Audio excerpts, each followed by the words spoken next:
Long way, get this shit a long way, this shit a long way. Long way, hit the long way, long way, long way, long way, long way, long way, long way, long way, long way, long way, long way, long way, long way, shit, long way, long shit, long way, long way, long way, long way, long way, long way, shit a long way. Gotta get the shit a long way, get the shit a long way, gotta get the shit a long way, gotta get the shit a long way, gotta know what she don't really understand, man. Gotta know what she don't really understand, man. Gotta get a meal, but she don't understand. She be tripping every day, she be tripping every way, but I gotta get this shit a long way, gotta get this shit a long way. Tryna get money every single way, tryna get money every single day, get money every single way, every day. Every day we gotta get paid, yeah. Every day we gotta get paid, yeah. I'm feeling like we be a new slave. No, we gotta finish rich. No, we gotta finish rich. Got a new bitch, she don't understand rich. She don't understand niggas gotta get rich. She don't understand sometimes we gotta hit lit. No, we ain't hit lit. Tryna get the long way, yeah. Tryna get this shit the long way, yeah. Coach is tryna wrap up a entree. Told you the other day that did my palm strong. We gon' shoot the long way, we gon' get the long way, yeah, get the shit long way. My bitch be trippin' back and forth like a palm way. My name is Tari, I ain't playing games, just a little Tari. Yesterday she told me that she bout to leave, man. Said fuck it, bitch, we gonna get some money. Said fuck it, bitch, I'm about to get some money. So what I do today, I want to get some money, yeah. We gon' get the shit the long way, we gon' get shit the long way, yeah. Back and forth like the palm way, yeah. Man, I'ma get the shit the long way, get the shit the long way. Just the only way today, because they go with shit's crazy. We gotta wear a mask, we the new slaves, and we be wearing this shit like every day. We be okay, we gon' be okay, they gon' be okay, they gon' be okay, for me, yeah. So we gon' get this shit the long way, we gon' get this shit the long way, we gon' get this shit the long way, yeah, we get this shit the long way, yeah, cause we gon' be okay, yeah, we gon' get the long way, yeah. Hello, everyone. Hello. Welcome to another edition of Savings Minus Debt. I'm your host, LJ Young. And I am the founder of SMD. I am also a 100% debt-free motivational speaker and personal finance educator. I help people become financially free by helping them mathematically see outside what I call the debt matrix. And the debt matrix is where debt slaves live. Now, there's two kinds of debt slaves: unconscious debt slaves and conscious debt slaves. Unconscious debt slaves cannot see negative numbers psychologically. So, for example, those of you that believe you're homeowners with 30-year mortgages, all right, I want you to open up the calculator app on your phone, put in your mortgage payment minus your mortgage balance, and hit equal. As you look at the number on your calculator, I just want you to listen to the sound of my voice. The reason why you believe you're a homeowner is because you cannot see negative numbers psychologically. You can obviously see them physically because you're looking at your calculator now. Okay, that's unconscious slave. So even while you're looking at the calculator, you still believe you're a homeowner, you still believe you have equity, you still put the equity of a house you don't own in your financial portfolios. You are what's called an unconscious debt slave. Conscious debt slaves now were once unconscious. Now they believe what the calculator says. Okay, that was me up to the age of 40. And then I woke up, something woke me up. I can't really tell you. Well, the bank really woke me up, but long story short, I found Dave Ramsey. I was what you would call a high value man, college educated, 6-figure earner, in shape, living in a nice place, driving a nice car, nice furniture, clothes, bloggity, blah, blah, blah. All right, until I realized I was a debt slave. Found Dave Ramsey. Dave Ramsey basically says, take the arithmetic that we all learned in grade school, apply it to your finances using these baby steps, okay? I did exactly what that was and figured out it was just mathematics. So after I figured out it was mathematics, I was like, what does religion have to do with it? Nothing. So I stripped that out. Even Mr. Ramsey, where he says, when you get down, you pay off all your debt and get down to your mortgage, start putting away 15% into retirement. But if you do the same calculation we did earlier with mortgage payment minus mortgage balance and hit equal, you don't have 15% to put anything anywhere. So that's called business. There must be a business model built around something that doesn't make mathematical sense. Ain't nothing wrong with it. It's just business. All right. Nothing personal. Right. If you don't trust math, that's your problem. Okay. This is what SMD does. We just never, when it comes to money, never, ever break the laws of mathematics when it comes to money. And also, I share what I have as a gift. This is my gift. I have the ability to see negative numbers psychologically, something that millions upon millions of people obviously cannot. All right.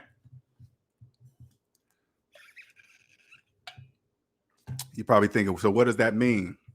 I can hear and see personal finances different than millions of people, and also can prove everything I'm saying. I'm not just talking. I'm not just pretending. You got to remember, everything I say with personal finances will always be mathematically true, always. And if it's mathematically true, it is true. Now, if you choose not to trust mathematics, that's your problem. Okay. All right. So today, as you guys can see in the title, today I went to the bank to open a business account for my girlfriend. So I went in there with her so we can do this together. And we walk into the bank, it's kind of empty. And we see a lady sitting in the office. We were like, hey, can you help us open a business account? She was like, sure, I can help you. Now, this girl, she looks around probably late 20s, early 30s, maybe. Okay. So we're sitting down. I had to present all the paperwork to open the business account legitimately, right? So you can just do everything properly. And as we're sitting there, she's asking us different questions, sign here, blah, blah, blah. As she's working on something, she says, what do you think about the price on a new Jeep Wagoneer or a new car for me or whatever, right? And she was like, and this was a weird, I have no, here she is working at the bank, but she's asking me this question about a car and a good price. She said, what do you think 33,000 is? You think that's a pretty good price on a car? And of course, she don't know who she's talking to as she's asking me these questions. The first thing I'm thinking, wait a minute, if you're asking me this question, that must mean you're about to finance it. So you know what I asked her? I said, how long you gonna finance it? She said 72 months. She said it was nothing. 72 months. All right, but I got an awesome deal. I got 1 point something percent, and it's 2 point something at the other bank, but I got it at this price. I'm thinking, I said, how long you gonna finance it for? She said, I said 72 months. I said 6 years, huh? She was like, yeah. My boyfriend said it was cool. He just paid off his truck and he said it's okay to go find. I was like, what? That's weird. And then as she's talking, she goes, she says, yeah, I went through this one bank before. That's why they gave me this awesome rate. Because when I refinanced my last car through them, they gave me such an awesome deal. I was like, I was thinking to myself, you have absolutely no idea what you're saying to me. And, my next question, but when she was saying 33,000, I was like, well, you got to look up Kelly Blue. I was just making up some shit because it didn't really matter how much the car was. She was financing it, $33,000 Jeep wagon, and it wasn't even new. She was like, I said, is this brand new? She was like, oh no, it's a 2019 or 20 or something. I was like, ooh. And then my next question, because I didn't see no name, I said, what do you do here? She says, oh, I'm a finance sales rep, something selling. She sells services for the bank. I was like, okay, that's exactly where you have to be, selling stuff, selling products for the bank. Because if you're refinancing cars, they are not placing you. Listen, and you got to believe when you go work at a bank, the first thing they're going to do is run your credit report, guaranteed.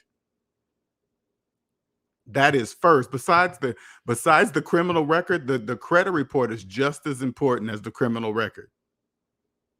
First, they're going to run to see if you got a criminal record. Then they're going to see how much debt you have. According to your debt is where you will be placed.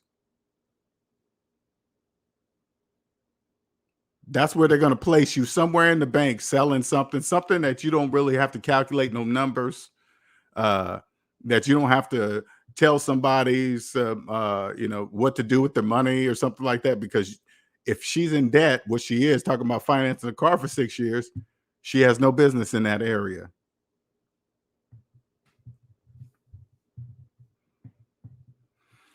Now you got to remember, debt slaves are, you guys. I want you guys to clearly understand something. The ability to see negative numbers psychologically has nothing to do with your financial background, nothing to do with what college you went to, nothing. This is what I want you to do so you can even understand what I'm saying there. You're probably confused. Like, what do you mean? This is what I want you. I want you to go find somebody with a so-called high IQ. Ask them, are they in personal debt? And if they say yes, you say, if you're so smart, why are you, why, if you're so smart, how come you don't know you don't own yourself? Because it doesn't have anything to do with that. Nothing. The ability to see negative numbers psychologically is a gift. That's a gift. Debt slaves are everywhere. They work in every industry.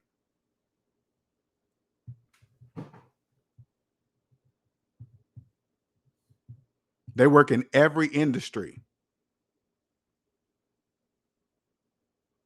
It doesn't matter if a person is in a bank.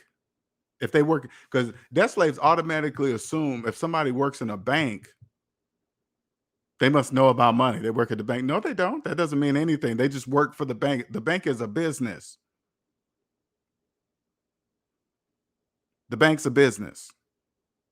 And according to your credit report is where you'll be placed in that business.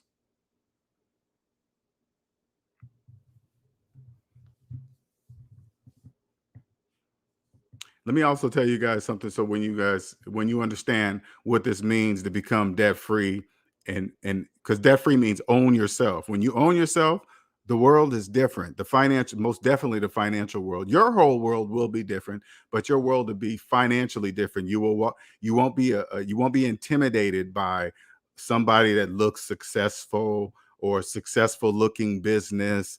You won't believe what you see. All you got to do is listen to debt slaves. They don't know that the language of debt free exists. So as I'm sitting in this office at the bank, I'm just thinking to myself, she has no idea what she's saying. Nope, not at all. Nothing.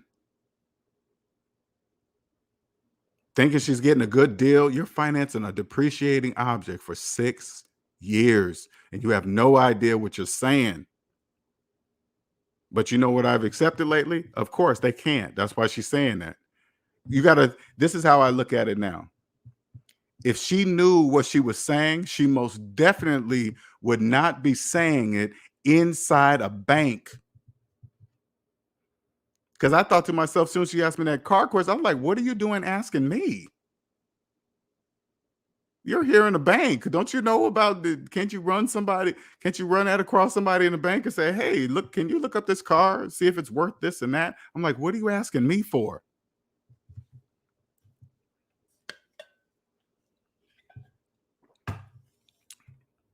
Because what debt slaves don't know, the price, if you're financing a car, the price you see on the car that is for sale, like you walk on the car lot and see us, it says, hey, this car is $10,000. That's for cash buyers only.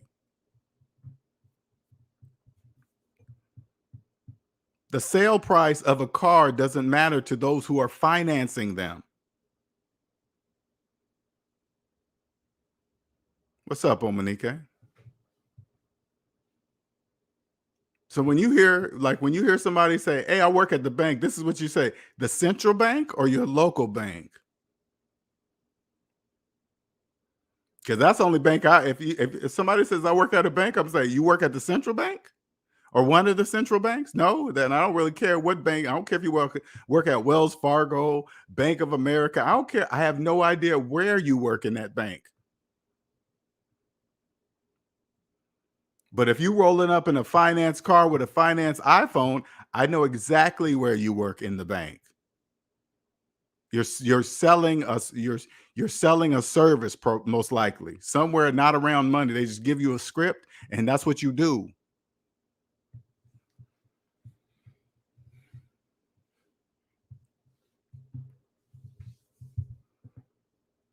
Once you understand this, you will no longer be impressed by people's things, what they show you on what they show you on camera. Because I'm gonna say this hypothetically. I always like to start it out like this. Hypothetically speaking, if I was a multimillionaire, hypothetically speaking, if I was a multimillionaire, I would not show everybody that I have money. I wouldn't do that because I understand the majority of people are in debt. Why would I show them that wearing certain brand name clothes all the time? That's a front. Hypothetically speaking, multimillionaires don't give two shits about that unless they're selling it. If you want to buy $100 t-shirt, that's on you. That's on you. If you want to buy tennis shoes or shoes that cost $3,000-$4,000, that's on you. You know it didn't cost that much to make that, right? Yeah, but you're gonna buy it anyway? Okay, whatever.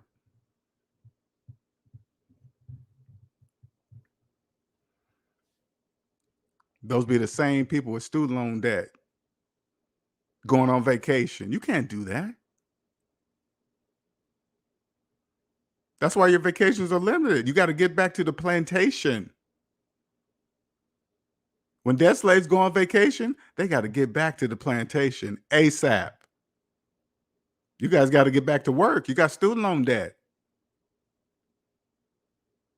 You know how bad I wanted to ask that banker lady if she's in student loan debt, but I was like, nah, she already told me enough. I don't really need to know anything else. I'm sure she had a mortgage. I wasn't even, you talking about finance a car for 6 years? Yeah, you got all that, all that.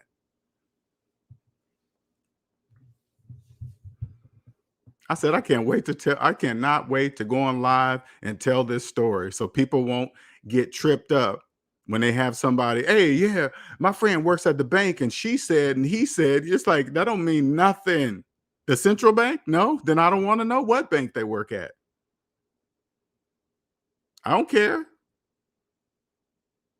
soon as you hear somebody say that, what department do they work in? They say, if they say, I don't know, that's the good enough. That's all you need to know. That's the answer. Yeah. See that, E-Man? I'm no longer intimidated by doctors and lawyers because I know most are in debt. All that flies out the window. When you own yourself and you're debt free, being intimidated by somebody's career or the car they drive or even the business they run, even on the internet. You guys see these successful channels, you don't know what's in the background. All I got to go over there, all I have to do is go over there and listen to them. And I know right away. Hypothetically speaking, multimillionaires don't do the shit they do.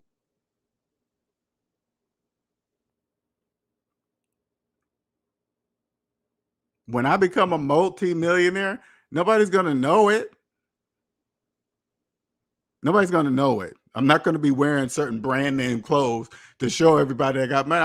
I don't want debt slaves to know I have money. Why? Listen, debt slaves have no money. Nothing exists in their life. Why would I show them money? That makes no sense. So when you get people, let me make sure you understand what money is. Okay. When you get out of debt, money is a tool. Money is a weed eater. Money is a hammer. Money is a screwdriver. It's a tool. So when you see people show lots of it, you got to think this. When I see that, I say to myself, why are they showing me a bunch of tools? I don't get it. Oh, it's not for me. It's for debt slaves. Debt slaves don't know money is a tool. So when they're always hey man, I dropped 20,000 here and I did it. Why are you telling me where you dropped your tools? I don't care where you dropped your tools. Oh, that's not for me. That's for debt slaves. Oh, okay. All right. But I just wonder, why are you saying it so much? Oh, to impress the debt slaves. Because what you guys don't, as a debt slave, but this is what you guys don't realize, and I said this before.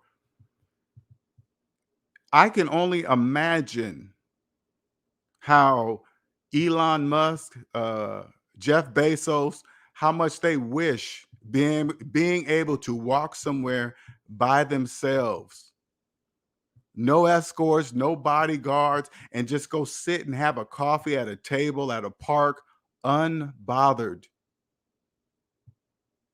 You guys, when you're so wrapped up in how much money they got, you guys don't know what's stripped away. They can't enjoy life like you can.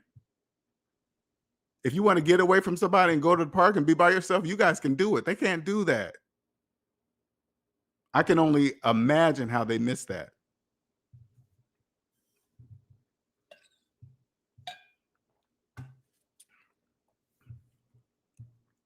I want to say this too. I know some people, you know, there's no other channel like this one. I got to make sure you guys there is no, I be trying to find comparison. I get some people close, but then they start fucking up doing shit that you shouldn't be doing. There's certain things when you step outside the debt matrix, there's certain things you don't do and you do. But when I see the things that people do, I got to say, okay, well, I'm going to have to see your personal credit report to see if you're doing this for business or you doing this because you believe in what you're doing. When you guys see the cars and the clothes, that's a trick. Because you guys believe, debt slaves believe rich is a look. Rich is not a look. No, it's not. Rich doesn't look like anything. Wealthy doesn't look like anything either. It doesn't have a look.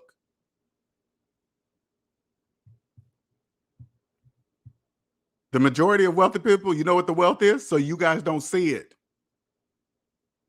Of course, if you're driving a top-notch Ferrari, driving down the street, of course, everybody's going to look at you. They're going to automatically assume that you have money. Even if you're making payments on the Ferrari, they're going to still believe you have money. Why would you want to do that? They have no money, and you're driving down the street. What they think, listen, you guys really believe one car costs $300,000 to $400,000. That's not true.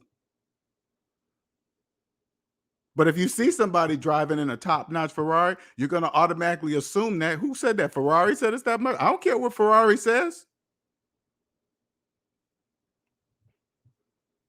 Ferrari says it's this much. Of course they said they made it. Do you agree with it? No, I'm not going to pay that much for a car. Are you crazy?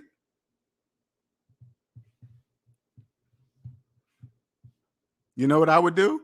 I would lease it under a business name and make you guys pay for it.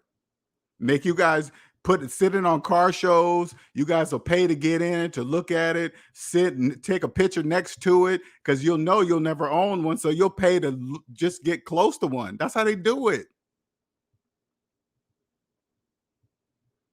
That's why when I was in the debt matrix and people would go to car shows, I was literally saying this to myself. That's why I didn't really go to car shows too much. But I was like, why would I want to go pay to go see some cars that I'm never going to be able to buy and take pictures of? Because you always know when somebody takes a picture next to a car that they don't own, because they don't take pictures next.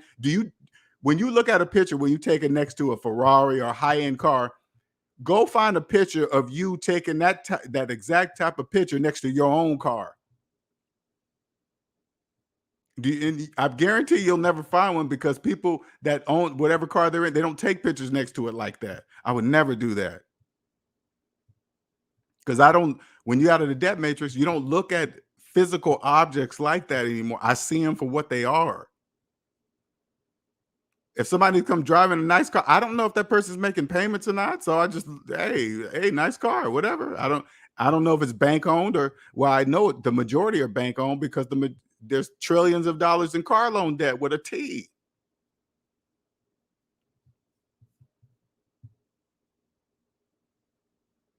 Exactly, Nick. It's only $2,500 a month.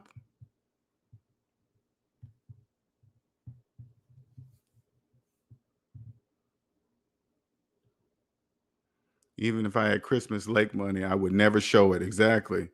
E-Man Perry here, he knows what I'm talking about. I would not show, because you got to remember, Debt slaves, no currency at all in any form exists for debt slaves. None. None. I want debt slaves to know nothing. Nothing at all. Nothing.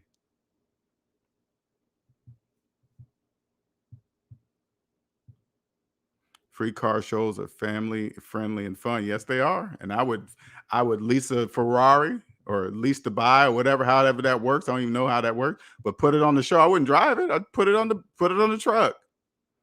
And just get the profits off of that car, just so they could take pictures next to cars that they will never, ever, ever be able to have in their life. Can you imagine how many people go to car shows looking at high-end cars with student loan debt? The majority of people going to car shows, they're making car payments. And you go into car shows looking at high-end cars. For what? Why are you there? You're making car payments. Why are you in the show?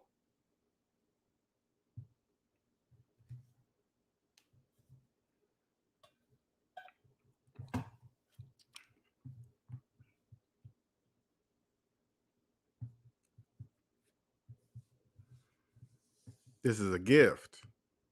The ability to see negative numbers psychologically, see and hear. Because debt slaves don't know they speak debt, just like the woman in the bank. She don't know she was talking to me like that. She doesn't know that. She didn't know who was sitting in front of her. She had no idea who I was. She was just saying stuff. She don't know she's saying that. There are millions of people like her, millions. The majority of the people, the financial channels that you follow on YouTube, the majority of those people are in debt giving you financial information. Do you understand that? The majority of people are in debt giving you financial information. All you got to do is, hey, are you a homeowner? As soon as they say yes, the next question out of your mouth, say, do you have a mortgage? And when they say yes, you will know right away they don't understand money. They believe they're a homeowner when it's not mathematically true. You don't take financial advice from people like that don't even know they're not a homeowner, and you're taking financial advice from them.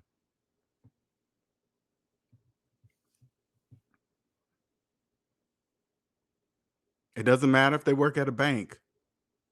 Today was the prime example. What I was sharing with you, I said I couldn't wait to share that. I'm like, what in the hell are you asking me these questions for? You work here. My girlfriend was looking at me like, Linnell, don't say nothing. Don't say nothing. I was like, baby, I don't take off my mask in public. When you guys hear me on the mic, I don't talk like this out in public. If a debt slave is talking, I don't care. I'm just here for you to do your job. Get this business license stuff in order. I know you done it 50,000 times. It's just a program. Just run the program. Get the get all the business license stuff up and bank accounts going right. That's it. I'll handle the money part. Don't worry about that part.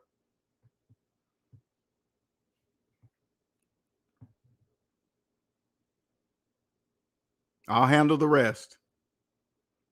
I'm just looking at her like the Twilight Zone and she's talking to me. And my girlfriend's just like, don't say no. I'm not going to say nothing. Because as soon as she mentioned refinanced her car, she got a great rate. I was like, what the? I just felt like saying, it's probably, you guys always say I make faces. I probably was making faces and I didn't know it. But I'm getting better control of that because I cannot do that in public. No, I didn't. I mean, I said that to her later because she thought I was gonna say something inside the office, and she was like, "Linnell, I thought you were just gonna say something." That's when I turned to her and said, "Hey, baby, I don't take my mask off in public. I don't do that. Just on the mic. When I'm out in public, debt slaves, they can't see me. They don't know what I look like. They don't know. As long as I be quiet and I'll blend in, hey, because when I was talking to her, I said, I was trying to come up with some words to be nice when she was talking about getting this car. I was trying to come up with some nice words. I was like, hey, yeah, just check the Kelly Blue Book. I guess used cars are really they're going up in price right now. And I was just trying to get out of it because I didn't really want to just answer the question. It was hilarious. Then I just kept thinking to myself, damn, and you work in a bank. People think because you work in a bank, you must be smart with money. You guys be thinking of these local banks. You think they just work there. It's a business.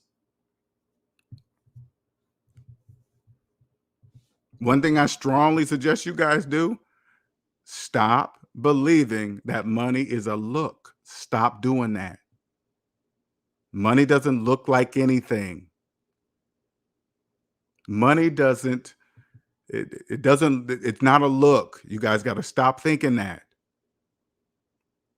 If you find yourself like, say like you are following some people that look like they have money because of their clothes or because of the way they talk, how many count, like the next time you go to one of your favorite channels, right? Count how many times they talk about money. Oh, I dropped 10,000 here. I did 5 on that. And I'm a millionaire. This. Count how many times they say it. Hypothetically speaking, multimillionaires don't do that because there's no need for that. Plus, you don't want that. You don't want dead slaves thinking you got a lot of money. This is what crazy. You know how desperate the times are right now? Somebody will kill you for $10,000. You know that? Kill you. Why would you say you just have that laying around and it's in your pockets all the time? They be showing the shit on camera. So somebody find out. I'm telling you.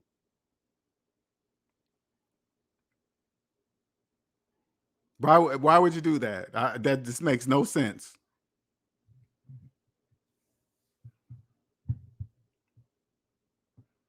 And when they try really hard to have this rich look, that's a red flag because there's no need for that.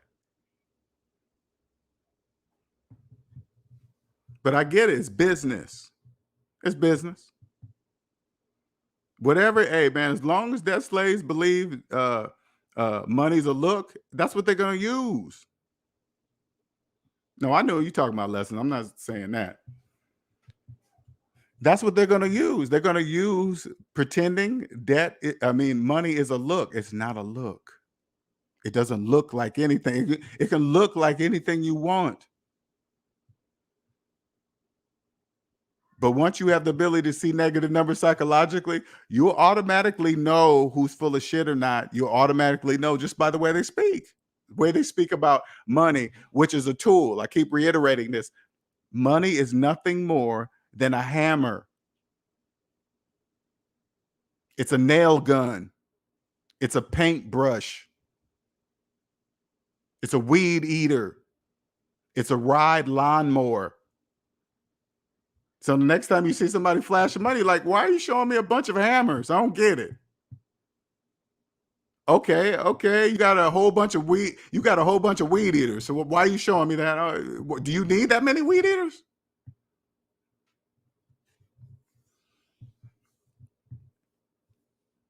Every time I see somebody's channel and somebody's channel do that, I just go, why? Oh, they're doing that for debt slaves because it means nothing to me. Nothing. You notice how whenever I'm on a panel or something, they always go, well, LJ, how much you have? That's none of your business. None of your business. Hey, how much? I don't talk about that. That's all I say to them. I don't talk about that. They get so mad. That's, oh man, hey, I don't talk about that. So you can keep bringing it up all you want. I don't talk about that. It keeps them focused. It keeps them because, like when you see these people, this is what you guys don't really understand, especially debt slaves psychologically. You guys are so focused on what they're wearing, you're not really concentrating on what they're saying. This is why when you see like Elon Musk or Warren Buffett or Jeff Bezos up on stage, they just got regular black jeans, black boots. Not, Elon Musk doesn't. So you won't focus on his clothes. You don't know the names of the clothes he has on. You don't know. any of the multimillionaire, billionaire people, because that's not the point. But when you're so focused on, oh man, look at that. Look, that's so and so, so and so. That's the so and so. This. Oh man, it's just so crazy. Because it has my focus though. Because when I see people wearing stuff like that, I go, "Why are you wearing that? I don't get it. Are they paying you to wear it? Why is their name all over your clothes?" When you get, check this out. Your goal should be to create a business so big that people will advertise your name for free. You think Gucci pays everybody that yells out there they bought Gucci? Hell, Gucci don't have to pay for nothing. How many Gucci commercials do you see on TV? Not many. They don't need to. Everybody's doing it for them. Versace, everything. Everybody does it for them. You think they're paying those people? Hell no, they're not.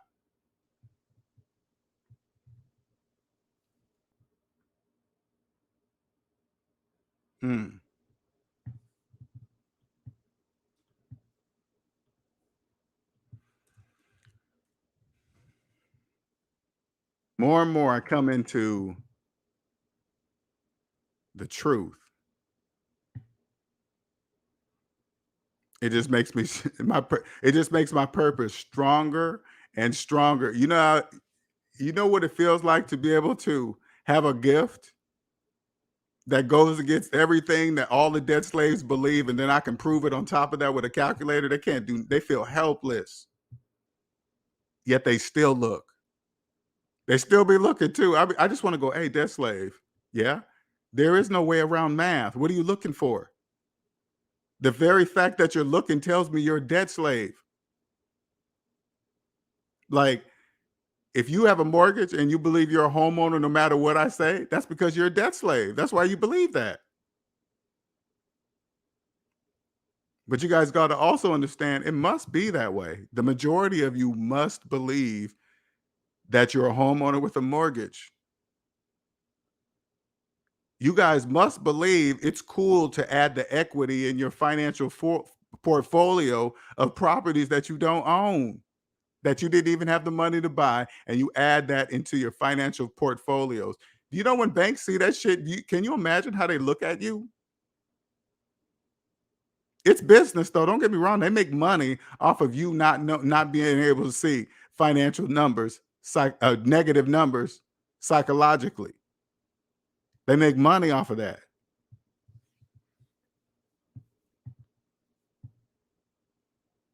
You guys couldn't exist without the banks.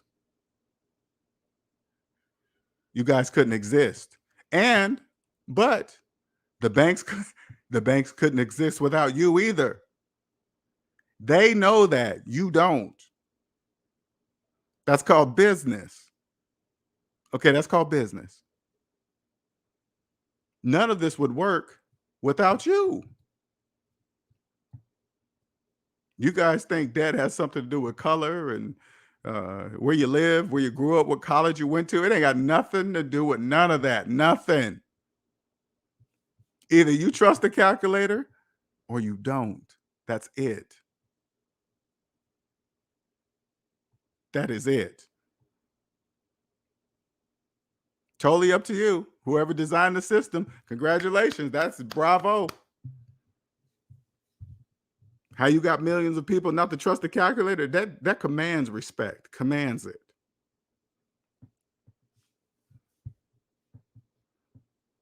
Like, for example, let me explain to you when you understand how it works. To cheat on your taxes is a form of disrespect. That's why tax evasion is so severe. It's disrespectful because you don't have to do it.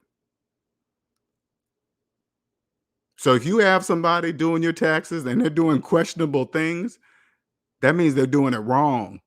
And that means they're doing it the same thing they're doing with you on their own taxes.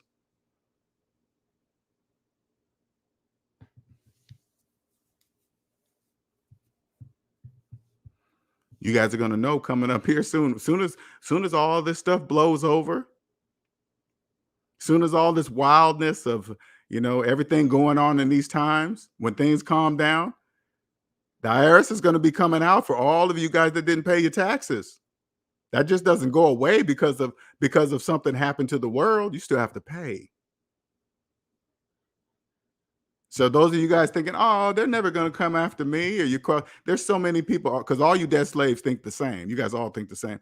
Oh, I'm not making that much money, or they won't know I'm doing it, or whatever you believe. Millions of you guys do the same thing. You guys all do this repetitive pattern because you guys can't see negative numbers psychologically. You guys don't have a chance. If this is you, be prepared. Be prepared at the knock on the door. They can do it with like 3-4 years. Who knows how long they can go and wait? Maybe they're going to wait till you spent all the money and then you don't have no money to pay the taxes. And then guess what? Now you're on a payment plan with interest and fees and penalties. All you got to do is follow the rules. Just go. And you don't even have to know the tax rules. All you got to do is find a professional tax preparer who is personally debt free. That's all you got to do. But the way you have to ask them, are you in personal debt? You have to ask that question. Do not hire a professional tax preparer who is in personal debt. They're missing a huge, ginormous piece of the puzzle. Huge. But when you find that person who is personally debt free, you tell them SMD sent you. You say, SMD told me to come to you because you're personally debt free. He said that means something. They'll know what you're saying right away.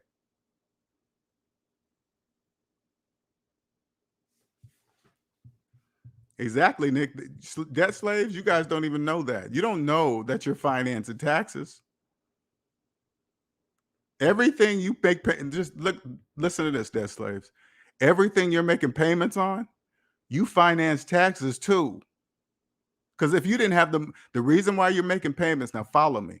The reason why you're making payments is because you didn't have the money to buy it. And if you didn't have the money to buy it, guess what else you didn't have the money for? You didn't have the money for the taxes. So you're financing the taxes too, and everything you finance. That's called a phantom tax that debt slaves pay for not knowing that, for not being able to see negative numbers psychologically. That's a tax. That's an additional tax. There's a tax that you can see outside yourself that all you debt slaves can see, but there's another tax you guys cannot see for not being able to see negative numbers psychologically.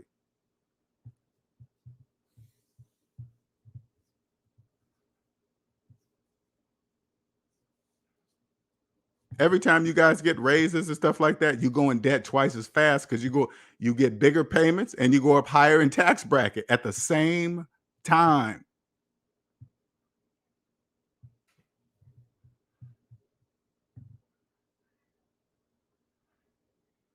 Once you come out of it, you're going to stop doing stuff like that.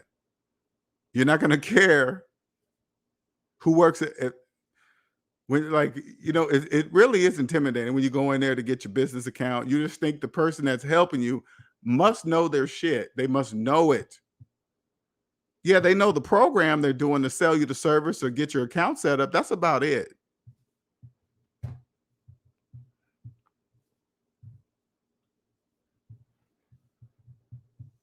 That's it.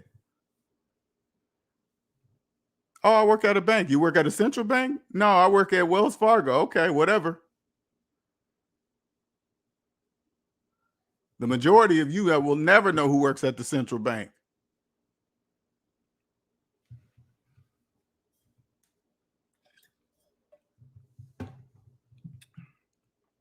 But that's another topic.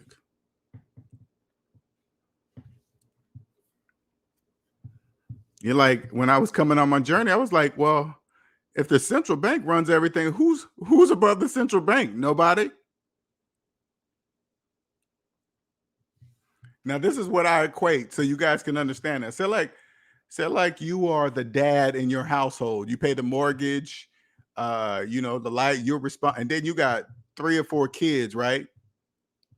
Okay, and they say, then you assign the rules to your kids. Hey, you got to clean your room, you got to clean the kitchen, you got to mop the floor, whatever, right? what about rules for you? So say like you made a rule for yourself, and I will be responsible for the garage or whatever, right? As the father. Now, if you don't clean the garage at the scheduled time that you said you was going to do it, who punishes you? Nobody. Nobody punishes you. That's the central bank. Nobody punishes them. They make the rules.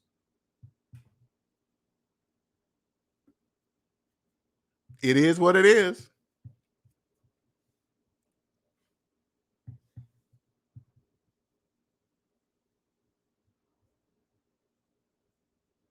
When she was talking to me like that inside the bank today, I was like, I said, and this is what I said, is there another person? Is there another financial salesperson like you? And she was like, oh yeah, there's another one down, a couple offices down. And then she goes, I said, does she? No, I said, does she do exactly what you do? She was like, when she wants. And I was like, when she wants. So that means she's probably saying the girl probably don't work. You know, that can mean many things. Okay. That can mean many things. That could be a woman down there. She could either not be working hard as her, or she could be debt free, knowing she owns the time in her life. And if she's hired to work from 8 to 5, she works from 8 to 5 and nothing more, nothing less. She's there on time. 5 o'clock comes, she leaves. There's no reason to bring a work laptop or a work phone home. It's 5 o'clock. There's nothing. That could mean that too. You're wrong there, Andre. Chick-fil-A customer service is still good. Sorry. I have to fight you on that one. You ain't been to Chick-fil-A. Go to Chick-fil-A. Customer service is still good. So it's not everywhere except for Chick-fil-A. Congratulations, Chick-fil-A. I don't know how you guys do it, because Andre's right. Customer service fucking sucks everywhere except for Chick-fil-A. They even closed on Sundays.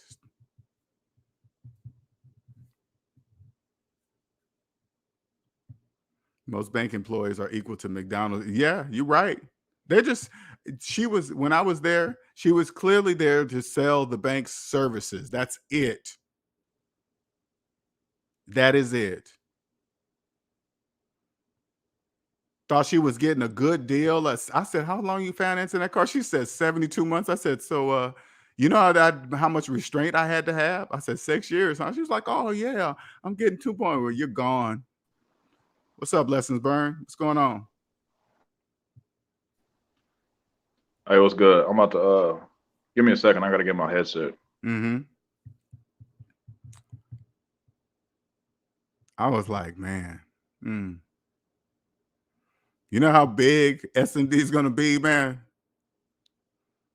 I was just looking around in the bank. I was like, you know, when you're out of debt, you just look at everything different, right? So I'm just looking at the bank and the structure and kind of like, okay, the bank set it up this way okay. And then they just sell their services. It's just, you know, you see they have a whole bunch of things on the wall. Get a loan, get a credit card loan, get this loan. I mean, it's just in your face everywhere. Get loans, get loans. I'm reading, I'm like, damn, they just don't stop. You walk in the bank for something, they want to sell. I mean, I get it, it's business. But I just wanted to go, hey, by the way, I'm not a debt slave. I just want to let you guys understand. I know what I'm doing here. Because, you know, when you walk in the bank, they always ask for your social security number, right? You better believe a credit report is ran on you. As soon as they get as soon as they get your social security number, they're running your credit report. Believe that. To make sure, because your credit report tells you how. This is what debt slaves don't know. They're so concentrated on the credit score. This is what you guys don't know. One look at you, especially at 51, they look at my credit report and see that it's blank with a good credit score and with no debt. They're gonna be like, holy shit, we ain't seen one of these in years, decades. He has no debt and he's 51. What the? Okay, he knows what he's talking. He knows what he's doing. Yeah, they know I'm here. Yeah, I'm here to make sure all my taxes are straight. That's why I'm here.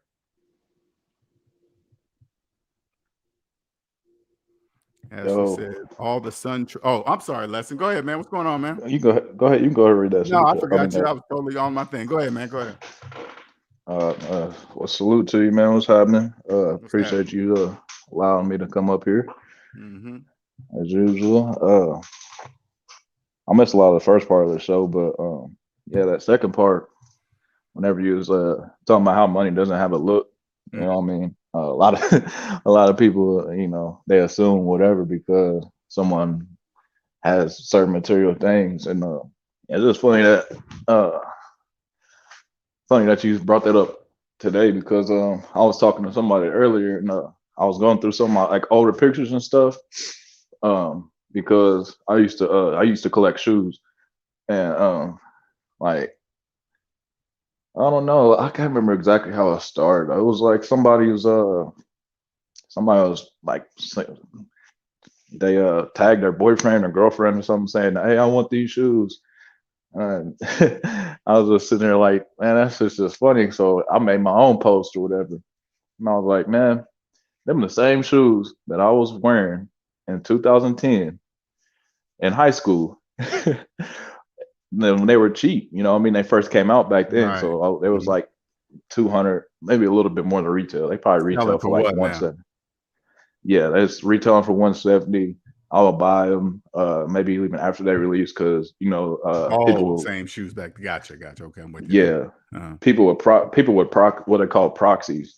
Mm-hmm. Those are the people that go to like the Supreme stores or like the shoe stores and stuff, and then buy as many as they can and then resell them for higher. But the resale value wasn't really that high back then. But now those same shoes are like $400 or $500. Oh, man. And I was just got to thinking, I was just like, wow, nobody really wants any of this shit until it's way overpriced. Right. Right. Same thing with like Bitcoin and stuff. Like nobody was ever really giving it positive reviews until it was $30,000. Right. Like you had 10 years to buy it. But yeah, it's just funny to me because I sold a lot of my shoes like a couple years ago. Like whenever I first started, you know what I mean? When I woke up to the debt matrix, like you said. And I sold a lot of my stuff, but I wasn't looking at them as collectors items and shit back then. I was just wearing them because I liked them. But people would kind of laugh at me back then, like, Really? It was just funny because, like, I live in the Midwest, so anybody they laugh at you because you were collecting shoes.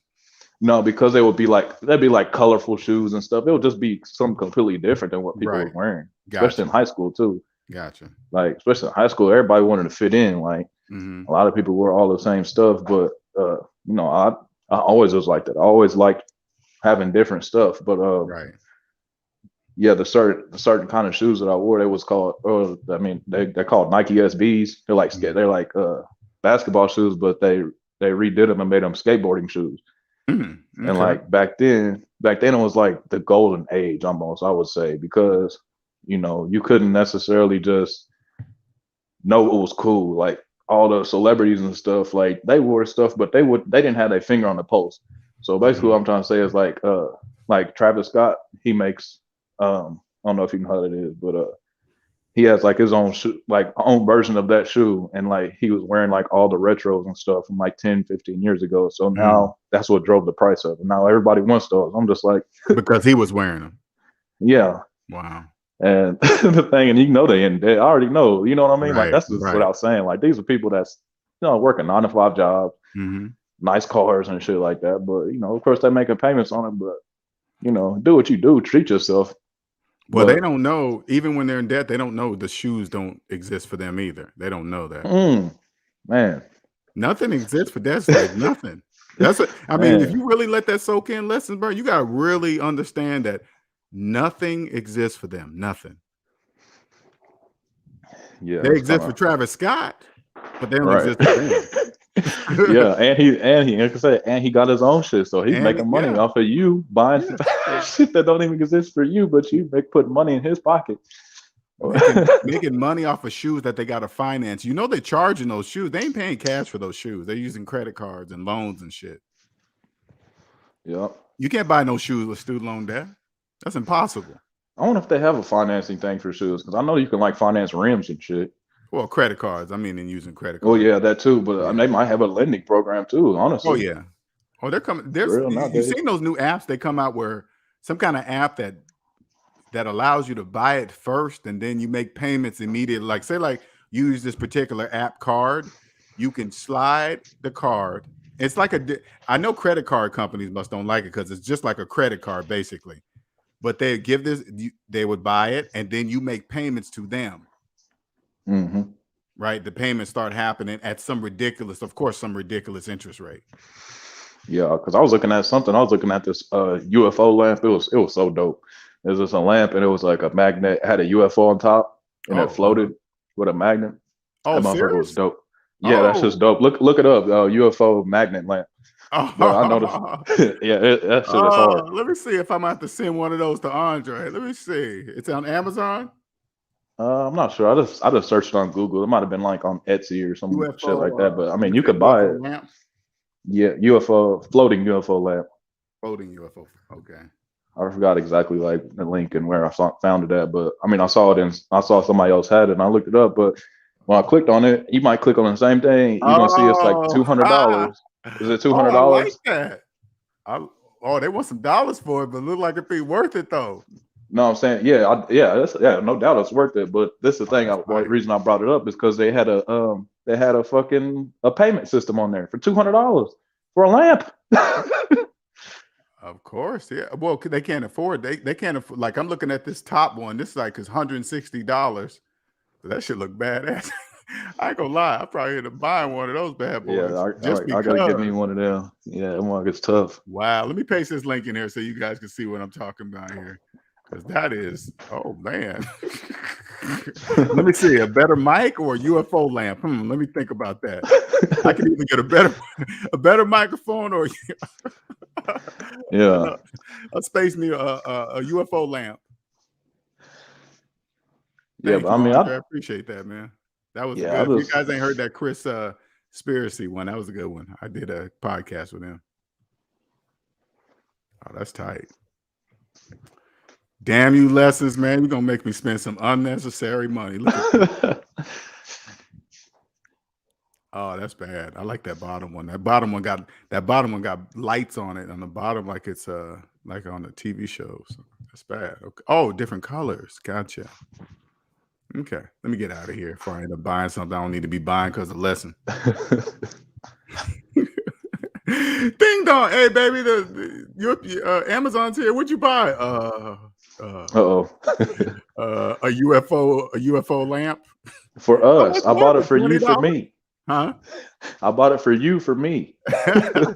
She'd probably look at it and say, "What's that? $20? No, 160. Oh, okay." Let's say, don't worry about it. I only paid $20 on it. We still, I got a payment plan, so it's all good. I'd be a liar making payments on a lamp. But yeah, they make they have them making payments on everything now. Crazy, everything, man. Shoes. I think I did see shoes somewhere. Probably because, those shoes, man, they got that collector value's gone way up on them things, dude. Because like Kobe Bryant shoes too. Like I used to have some Kobe's and stuff, and I sold them before he died. I wish I would have waited till after he died, because after that, the price went up way up on that shit. Yeah, that's with everything though. Somebody dies and then the price goes up. Because I still got some Jordans that I bought back in '97. I couldn't even tell you which ones they are, but they just, I forgot. Probably 11s or 12s if they came out in '97. But yeah, I got those originals. I got white and red and red and blacks. Yeah, them probably 12s then. 12s. But okay. Even if they're not wearable, they still have value, collector value. You know what I mean? Really? I mean, oh yeah, oh hell yeah. Like the original, like I think the most expensive ones that I ever sold was like $200,000. No, let me get the line. I had to look it up, but they were some original Jordan ones. Dude, these have 23 on the back. Do they all have 23? Mike, his number on there? I don't know about all of them, but it's towards the bottom of it. Yeah, those are 12s. They probably say Jumpman on the side, real small. I believe so. I'm not sure. I got to go up. They're in the closet. I ain't worn them things in years. Yeah. Hey, look. Go to eBay and type in Jordan 12 OG, which just stands for original. Okay. But I'm pretty sure them things are probably all going for $500 and up. at the least. That's so. I'm selling them bad boys. I mean, these are used though. They go for that price used. Oh yeah, because people don't actually wear them. They're not wearable. They just have them just to say they have them. Like, I mean, that game is what? OG. OG. I mean, that game is crazy, man. I mean, people go and buy 2 pairs. If something drops and they think it's gonna be worth money, they'll buy 2 pairs and wear one and then stock the other one. Okay, it looked like mine. Oh no, well, there's a pair right there going for $280, and that's 2013. They said mine's a 19. Yeah, that's a retro. See, the originals are worth more than the retros. Oh, okay. Because the quality was better too. Like, as you know, I mean, as time goes on, like the newer shit that you get, it's gonna have lower quality, and people just buy just for the nostalgia, just to say they have it. Okay, so the 12s, I see a lot of retros going for like. Okay, no. Now here's a pair. Jordan 12s, 1997, $315. Oh, ooh, I could use that money. Yeah, straight up. Wow, I didn't know that. Now I got a pair that's patent leather too, that's shiny. I don't know what number is that. 11s probably. 11. They came out in 96. Those are probably like the number one most popular ones. I bought these later, so I don't know if those are original. If you said 96, I know I didn't buy those in 96. No, these ain't. No, not that one. No, not that particular. I don't know. I got to go look at them again. Shit. But wow, I didn't know the OGs were going for that much. I got to look that up. Okay, cool, man. I got 2 pair. I give you a nice microphone for them couple pair of these shoes. Yeah, no doubt, man. But yeah, I mean, it's a market just like anything else. You know, just like the housing market. I mean, everything is in a bubble right now. So like your antique cars, they're gonna go up they're up in value right now. Like, it's just crazy. But yeah, it's just so funny to me though that people, you know what I mean, people would have lifted their head up towards me when I had that stuff back in the day. But now I done sold on my shit. Like, it's not even really like, you know what I mean? I don't hold merit in that stuff anymore. Like you said, I'm not materialistic at all. Right. Yeah, if I could take that value and transfer it into something else, which is pretty much what I did, you know, in terms of me getting back above water, first of all, and then second of all, you know what I mean? There's a lot of other things that are, you know, I'm more or less looking for things that are undervalued right now. I want shit that's undervalued. I want to hold on to it until it's overvalued, because I already know how people, once the floodgates open, people's like, oh, okay, just da-da-da. I got this just to have it. Okay, I'll sell it to you. You want it that bad? I guess I'll let it go. I got it. I'm serious. When I get done today, I mean, maybe today or tomorrow, I'm gonna go dig these shoes out the closet, put them bad boys up on eBay, because these are originals, man. If I can get $300-$400 a piece for them, they sold, because they just sitting in the closet. I ain't doing nothing with them. Yeah.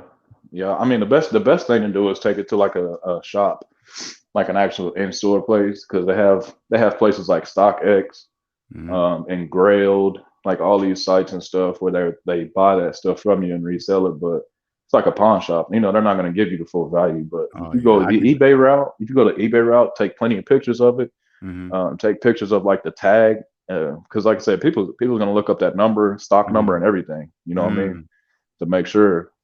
But yeah, you put high quality pictures on there, and that's crazy, man. I wouldn't believe shoes.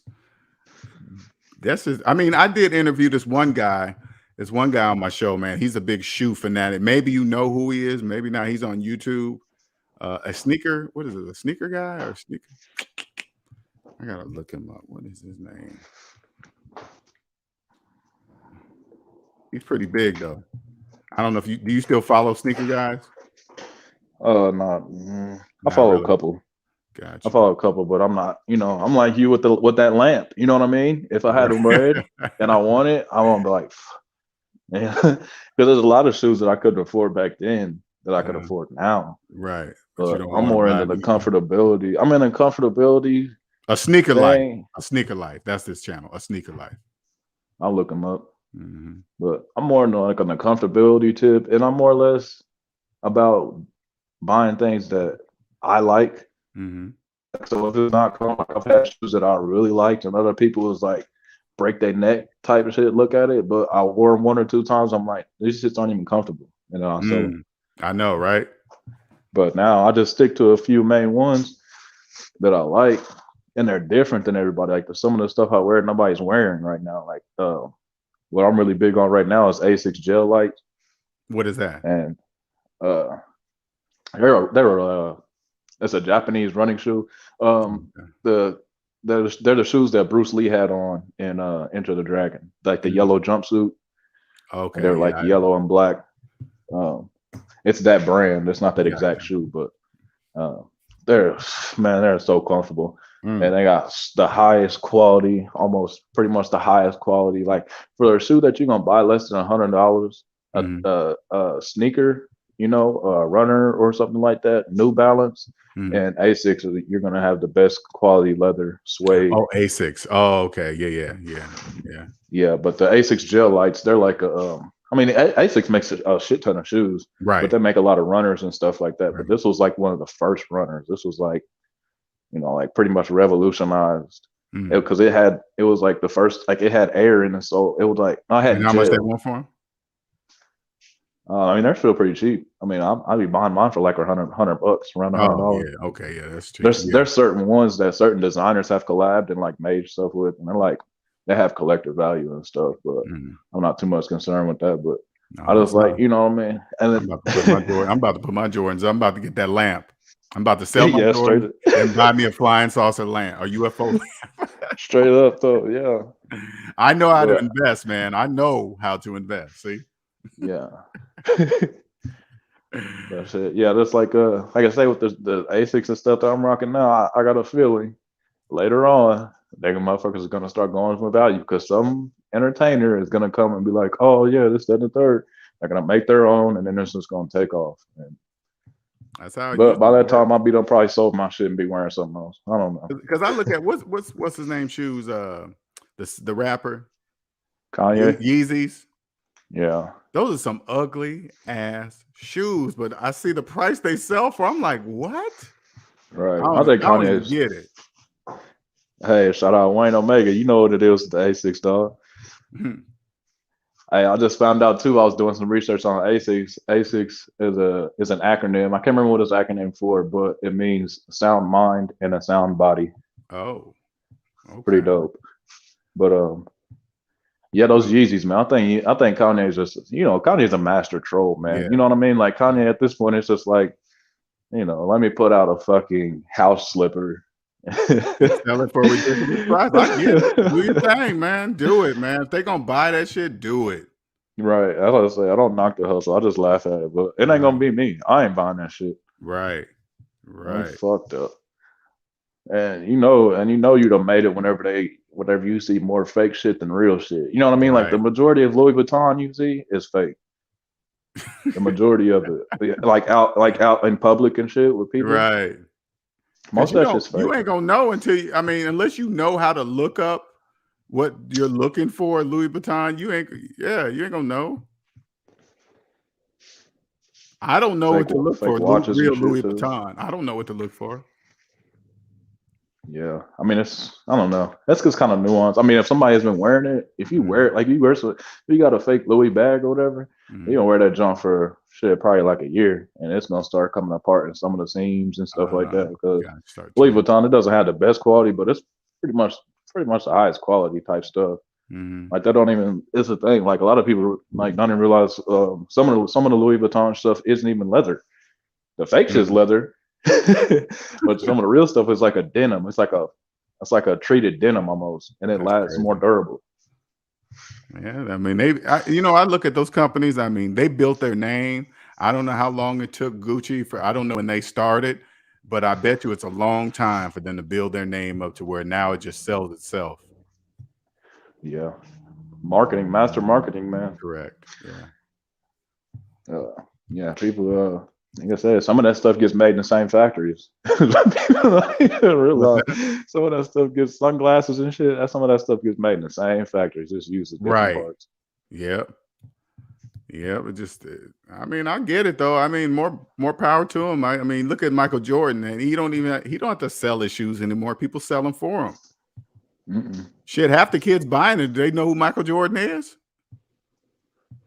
Most of them never watched him. I mean, if he was born in the shit from 2000 on, you didn't see Jordan play, really. Correct. I mean, I barely saw him play, but I got like basketball cards and shit from way back then. Like I was a big sports head. Like other kids was like, collecting Pokemon cards and shit. Like I got a whole stack of fucking cards. I want to sell them like, too.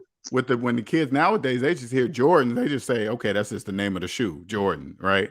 They don't know.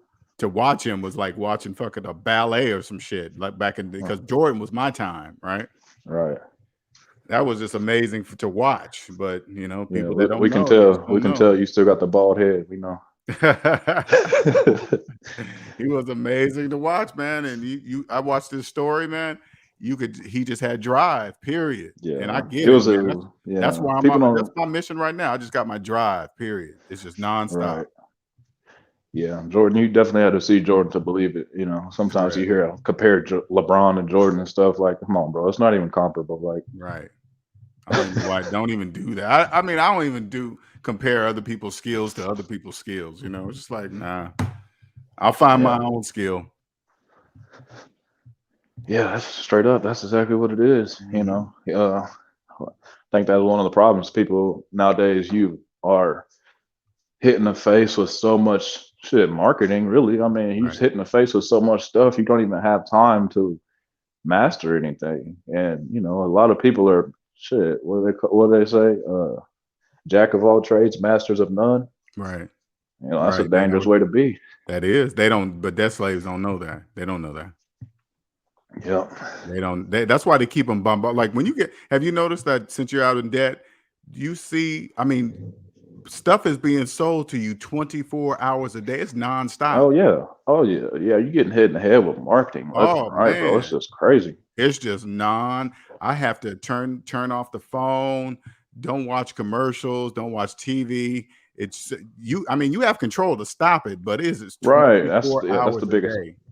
That's the biggest thing. Is some people say, "Oh, I'm getting bullied online." How the fuck is you getting bullied online? Turn the shit off. Yeah, just turn it off. Just turn it off. I mean, every time a commercial comes on TV, I mean, I don't watch much TV, but because I like watching Judge Judy, right? But I just mute the commercials. I can't listen to all. I mean, the medicine commercials are the worst. They got the most commercials. The medicine with names you can't pronounce. Yeah, I don't know. I don't even listen. I don't even see commercials because I don't really watch TV. Correct. But even on YouTube, I have the YouTube Premium, so that's how much I hate ads. And I will pay to not watch that shit. Sometimes if I'm not logged into my account or I'm on somebody else's phone and an ad comes up, I get pissed. I'm like, what the fuck? My shit payment didn't go through. I'm like, oh, God, I'm not logged in. That is also when you do premium, there are no ads.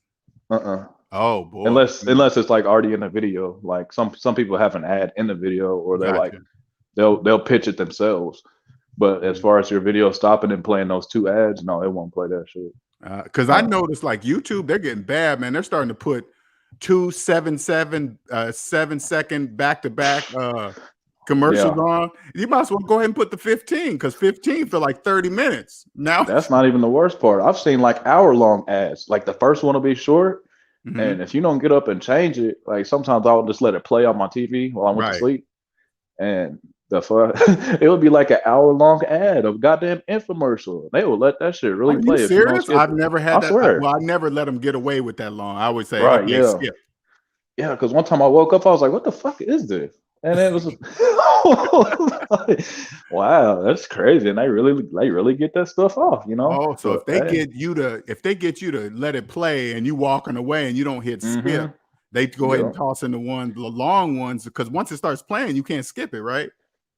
No, you can skip it, but that's the thing is if you're not around your phone or you just, what I mean? Plays. Gotcha. Oh, like I'll play like on my Xbox or something sometimes. I'll just play the video because it'll be like a long video. Right. I mean, somebody's long live stream, I'm like, okay, I only need like an hour and a half. I'm going to just let it play and go to sleep and listen to it while I go to sleep. And yeah. Oh, and then it'll come on and you ain't up to hit skip. Yeah. Gotcha. Yeah. But like, even when you got to get it how you live. Yeah. Like even like when I go to my parents' house, like my favorite show is 30 for 30. It's a sports documentary show, like where they talk about, like they had like one about the OJ Simpson. They had one, whatever like that. But yeah, I don't even watch. Yeah. Yeah, I just put them on record on her dish. I record it, and then I don't even worry about watching it because shit, I'm the type of person like I'm the type of person I'll be watching something, right? Because I was thinking about this the other day. And I'm sure you feel this way too. Like whenever you want to engage in something, you kind of have to unplug, right, from the way you thinking. You know what I mean? Because you thinking building, you're thinking where can I not take a loss at? You know, what can I learn here? What can I teach someone here? But you know, like me, when I go to the movies, you going out to eat, things like that, you're not talking about debt and things like that. You just live it, right? So you kind of have to unplug from that. That way of thinking. So like me, I have to unplug from my normal thought just to watch a damn movie or straight up on a TV show. And I'm not mad about it either. Honestly, I'm not mad about it because I already know what that whole side's about. You know what I mean? Right. No, I get what you're saying. You got to unplug to enjoy the movie. Yeah, you're right. Right. You gotta kind of gotta let things down, or you know, if I go kick it with friends, that are all just working and making payments on their cars and houses and shit. Like I don't really too much engage with this kind of talk and stuff, but I enjoy it. You know what I mean? I know how to put that to the side and enjoy it. Yeah. And if I'm watching TV, 15 minutes goes by watching it, the commercial comes on. All right, I'm gonna go smoke. I'm gonna go smoke real quick. I'll smoke, and then I'll come, and then I watch something like this on YouTube. Pops up. I scroll through YouTube. This pops up, and I start watching this. Like, fuck that show.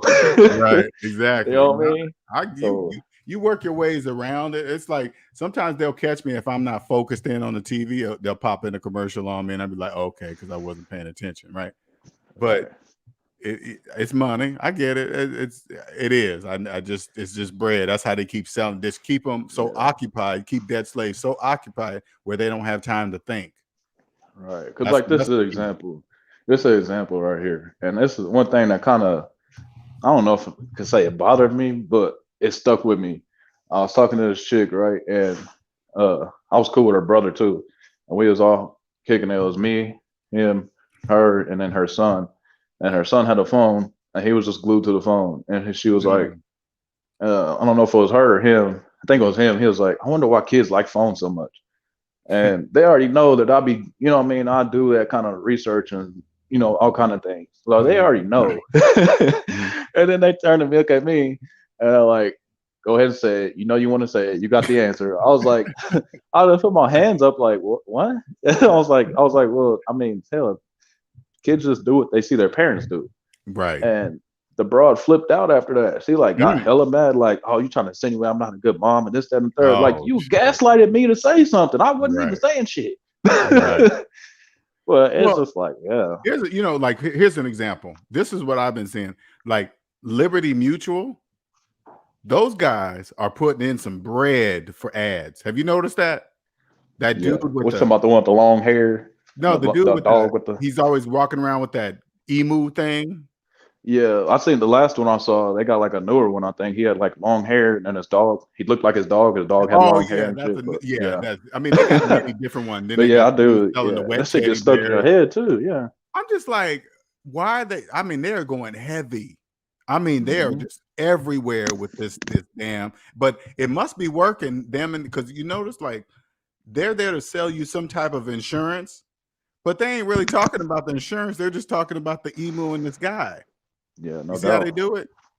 And because what they're doing is doing this constantly, this repetitive stuff in people's heads. So whenever they think of insurance, the first thing they're going to think is, oh, Liberty Mutual. I've seen those commercials. They talk about insurance. Yeah. And another thing too is like, you know, if they're in cahoots with the agency, right? So, you know, the agency will offer you 5 or 6 different insurances. But if Liberty Mutual is breaking them off bread, right? They put a lot of money into their marketing, and then a piece of the money goes to the agency. Well, now when you go to the agency, that'll be one of the top ones offered. You see what I'm saying? Like that's kind of how I believe that works anyway. They must be getting some bread because the amount of money they're dropping in marketing, they got to be getting that money back from somewhere, because they're marketing, paying these actors for these dumbass, stupid commercials. But obviously, it's working. Yeah, and they must be making bread. They must be making the money back on the back end when they get them signed up for some crazy insurance. Yeah, they're probably towards the top whenever you go check out insurance. They probably towards that and Allstate or whatever, the biggest ones. But something that I think the word I never hear anybody. I don't know if anybody knows this, but the word that I apply to things like that is called neuroplasticity. And I've heard that before. Right. But it's basically programming. I mean, that's like the scientific word for because sometimes you say, oh, it's programming, oh, you're in the matrix. You know what I mean? People, oh, you're a crackpot. You know what I mean? People are, because those words have a slightly negative connotation now. You know what I mean? A tinfoil hat type thing. So I hit him with the neuroplasticity. And so I got to look that up to see the full definition of that. Yeah, it's basically the mind shapes into what it's given. You know what I mean? Gotcha. It's like a TV screen. A TV screen. Most people think stuff just comes out of it. No, it goes into. It's like a mirror. It goes in and out. Right? Because for it to have anything of value coming out of it, value has to go into it as well. Right. TV program. Right. So it's like there's neuroplasticity, and then there's neuroparasitology, which is basically, so like neuroplasticity will be something like somebody who grew up broke eating bologna sandwiches. And you get rich and you got money and stuff, but you still like bologna sandwiches. That's what that would be. But neuroparasitology is pretty much like you'll be drawn to things that are bad for you. You know what I mean? Like you could pretty much manifest yourself into getting sick later on because you don't want to give up, a bad habit that you've been so accustomed to doing. No, the brain is amazing. I mean, honestly, coming out of the debt matrix, I feel like that as I read the definition of neuroplasticity, I'm gonna learn to say the name right. But it's crazy. I've had to rewire my brain to the truth. You know what I'm saying? To accept. It's crazy. It's like, I found myself talking to myself, but is it true, Linnell? Yeah, it's true. Then who cares what other people think about it? I've had to repeat that over and over my brain. Yeah, straight up. Yeah, same here. Because it's like, nobody will deny how great the computer is. Right. Nobody will deny all the things that a computer does. But what most people don't know is the computer is based off the human brain. Multitasking, all this, like, that's processing power. That's all derived from what the brain does. And, thinking logically and, thinking based towards the truth is more natural. It's the most natural. That's why, whenever you come to those realizations and you start building, you start understanding your purpose, you sleep better at night. Your blood pressure goes down. Correct. You don't care what people think because that's rooted in truth. That's the way it, quote unquote, should be. But go ahead. I'm almost done. But when you're hammered so much with emotions and marketing and things, what is the truth? That's why you say you have to ask, what is even the truth? I don't, Well, they don't know they have to turn that off, right? They could hear if they just turn off all this bombarding of you need this to be somebody. They don't, you got to buy this to be somebody. It's just, when I first came out of the debt matrix, I thought it felt like almost like I was going into a cocoon, like a butterfly, right? Coming out the debt matrix, I slowly start shutting out the people that I didn't know at the time. I just was getting rid of the people that were also in the debt matrix. So once you come out of debt matrix, I didn't really have nothing to talk to them about anymore. It's really weird. Like, I didn't really want to go to barbecue. It's weird because when you go to friends, you go to the barbecue. You got to unplug to do that. Yeah. Yeah. It's usually on a Sunday, right? Barbecues and then a game. And then what do they talk about in the barbecues? Work hours, how so-and-so did this at work, what they got a promotion at work, a bad person at work. And then you start talking about, oh, okay, man, it's getting 3 or 4. I got to get home, get ready for work. It's crazy. I just didn't want to talk with people like that no more. Yeah, the biggest thing that I hate doing when I'm talking to people is like when they talk about that back in the day shit. Because you gotta think, you older than me, right? I'm not even 30 yet, but I hang around people that I grew up with or went to high school with, and they like, man, you remember back in the day, man, we was popping broads, you know what I mean? We was throwing the dopest parties and stuff. Like, dude, let that shit go. Right. I like reflecting on it here and then, but come on, man. Every time I'm with you talking about that stuff, man. And you know, so crazy, as a 51-year-old man, I thought about when you think about 30, when you're 30, right? You think that's old because society has made you believe 30 is the beginning. That's when it starts, when your brain should start changing. Right, yeah. And yeah, you start seeing the world for what it really is. You start being able to reflect on what you've done. You start, hopefully you learning from the shit you go through, right? Some people just never learn, but yeah, I got friends that's like that. Hey, we getting old, bro. No, shit, nigga, speak for yourself. You getting old, right? Bro. 30 years old is old. Let me tell you something right now. 30 is not old. It's just like, that's when the shit starts. All right.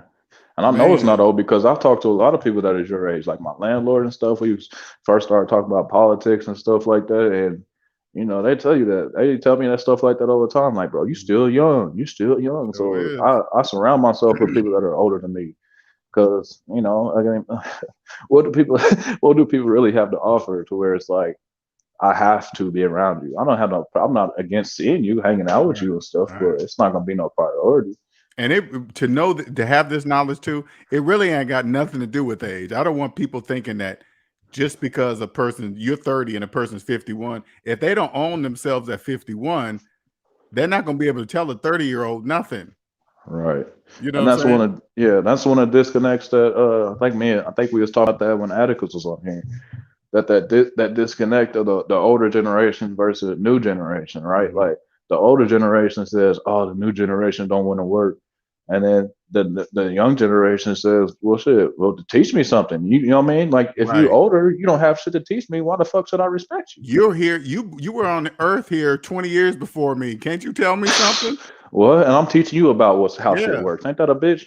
But see, at the same time, in order, like if I'm 30 and I'm in the debt matrix, I don't know you don't know to ask the question to even ask an older. See, like people in their 30s right now, they don't know to talk to me. Right. You see what I'm saying? Yeah. They don't know to say, I need to talk to a debt-free person that can help me right now. They don't know that. Mm-hmm. Yeah, it's like Andre was saying the other day. You know, most people, you know, you could tell them, but they're not going to know until they experience it. Whenever they get liquidated and they have to file for bankruptcy, then they want to come back to you and ready to give you their all. But motherfucker, you don't have shit now. Now you don't have shit. Now you ready to give me your all? Like, that's crazy. See, 20s and 30s, you got mess up time, right? You learning. But you know, that's why I created this channel, because I wanted to figure out how I can, because the best thing about 30-year-old, 20-year-old, what's funny is that you guys are closer to grade school than people my age, right? You still remember 1 + 1 = 2.